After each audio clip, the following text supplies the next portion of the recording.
नाज़रीन अस्सलाम वालेकुम।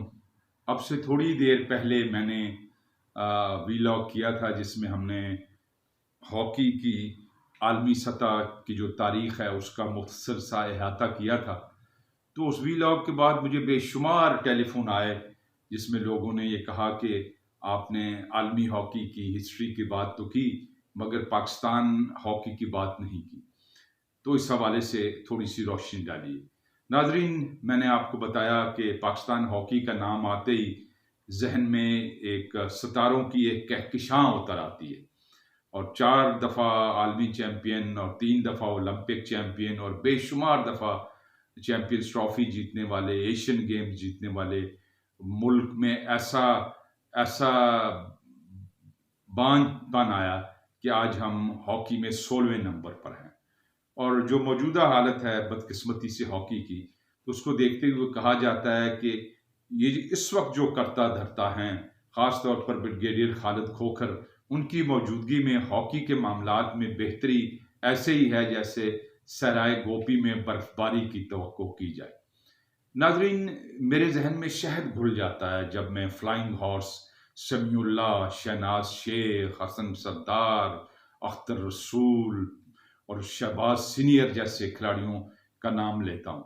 ये वो लोग थे जिनसे यूरोपियन जो टीमें थीं वो खौफज़दा होती थी और मुझे बड़ा दिलचस्प एक इंटरेक्शन हुआ था मेरा जर्मन कोच के साथ आज से कुछ साल पहले। तो उसने एक बड़ी दिलचस्प बात मुझे सुनाई, मैं आपके साथ शेयर करना चाहता हूँ।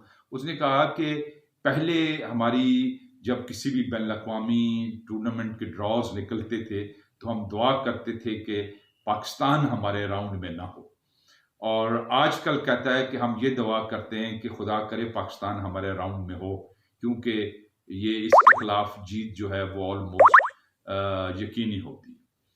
मोअज़्ज़ज़ हाज़रीन, मैं यहाँ ये बताना चाहूँगा कि कोई भी खेल हो, वो इर्तिकाई मनाज़िर से गुज़रता है। गुज़श्ता 15-20 सालों में ऑस्ट्रोटर्फ के आने के पास और सब्स्टिट्यूशन ख़त्म होने के बाद जितना हॉकी फ़िज़िकल हो गई, हम उसके साथ पेस कायम नहीं कर सके। हम वही बॉडी डॉज, ड्रिबलिंग, कलाइयों के इस्तेमाल पे इन्हिसार करते रहे, जबकि वो बहुत फ़िज़िकल और एरियल पासेस और एक खिलाड़ी हर वक्त मुखालिफ गोलकीपर से हैंडशेक डिस्टेंस पर होता है। तो हम उन जो इर्तिकाई मनाज़िल हैं, हमारी हालत वही हो गई जैसे फुटबॉल में पहला वर्ल्ड कप यूरुग्वाय ने जीता था, उसके बाद फिर यूरुग्वाय कहीं भी आलमी सीन पर नज़र नहीं आता। वो जो शायर ने कहा कि जहान ताज़ा की अफ़कार ताज़ा से है नमूद, कि संग व खिश से होते नहीं जहाँ पैदा।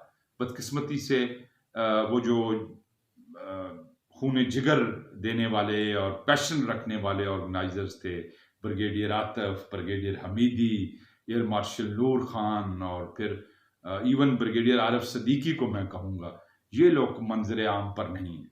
अब जो लोग हॉकी के मामलात देख रहे हैं वो जॉय राइडर्स हैं, ओहदों से चिमटने वाले, मराद हासिल करने वाले और मैं समझता हूँ कि ये चूरी खाने वाले मजनू हैं। हॉकी के हवाले से बड़ी दिलचस्प नाज़रीन मेरी ज़ाती यादें। मुझे याद है मैं नेशनल चैंपियनशिप बैडमिंटन की खेलने भावरपुर गया था और हॉल में, कॉलेज के हॉल में एक दिन बड़ा शोर हुआ कि समीउल्लाह मैचेस देखने आए हैं। समीउल्लाह उस दिनों जनाब सुपरस्टार थे और लार्जर देन लाइफ इमेज था और मेरा ख्याल था कि ज़ाहिर है एक बंदा अपनी शोहरत की बुलंदियों पर है, वो बहुत मगरूर होगा। मुझे बड़ी खुशगवार हैरत हुई जब मैं उनसे मिला और उनका अपना तारुफ करवाया, तो उन्होंने कहा कि आप कल हमारे घर चाय पर आएँ। तो दूसरे दिन हमने उनकी उनकी मेज़बानी का भी लुत्फ़ उठाया और फिर मुझे याद पड़ता है नाज़रीन, एबटाबाद जहाँ मेरा बचपन गुज़रा है, वहाँ बलोच रेजिमेंटल सेंटर के रेतीले मैदान पर हर साल मेला सजता था हज़ारा हॉकी का, जिसको कियानी साहब और बाद में फिर लाला औरंगज़ेब और मेरे जिगरी यार तारिक महमूद, सरदार आरिफ, खालिद कद्दाफ़ी और अरशद मलिक जो हैं वो ऑर्गेनाइज़ किया करते थे। तो ये इंतहाई जब गर्मियाँ होती थी तो फिर पूरे पाकिस्तान की जो बेहतरीन टीमें थीं, कस्टम्स और पीआईए और हबीब बैंक और बाकी आर्मी, एयर फोर्स की टीमें वहाँ पर मैच खेला करती थी और हालत ये थी कि तिल धरने को जगह नहीं थी और स्टेडियम के बाहर से सड़क जो गुजरती थी, वहाँ लोग ट्रक खड़े करके उनकी छतों पे खड़े होकर वो मैच देखा करते थे। और मुझे ये भी याद है कि छोटा-सा शहर हुआ करता था एबटाबाद, और वो जो मुख्तार मसूद ने बड़ा अच्छा जुमला कहा कि एबटाबाद कभी गुमनाम और खूबसूरत हुआ करता था, आजकल मशहूर और पामाल है। एक शिमला पहाड़ी और सरबन पहाड़ी के दरमियान में घिरा हुआ एक खामोश शहर हुआ करता था।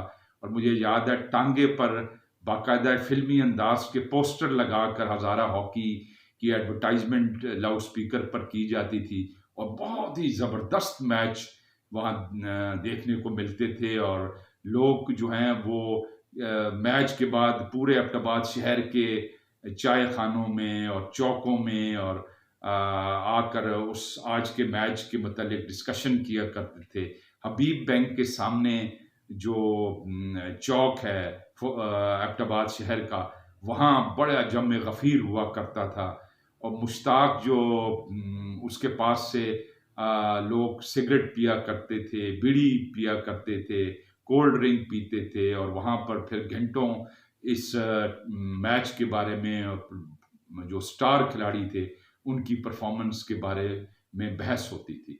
और फिर जो लोकल क्लब्स थे, मुझे याद है पीपल्स क्लब और क्रेजी क्लब, उनके दरमियान ज़बरदस्त एक सेहतमंद जो है मुकाबले की फ़ज़ा होती थी। और हम जो क्रेजी क्लब और पीपल्स क्लब के जो करता धरता थे, वो पूना कैफी गुरुद्वारा गली में बैठकर मुख्तलिफ मुल्क के हिस्सों में टूर्नामेंट में शिरकत के लिए प्लानिंग किया करते थे।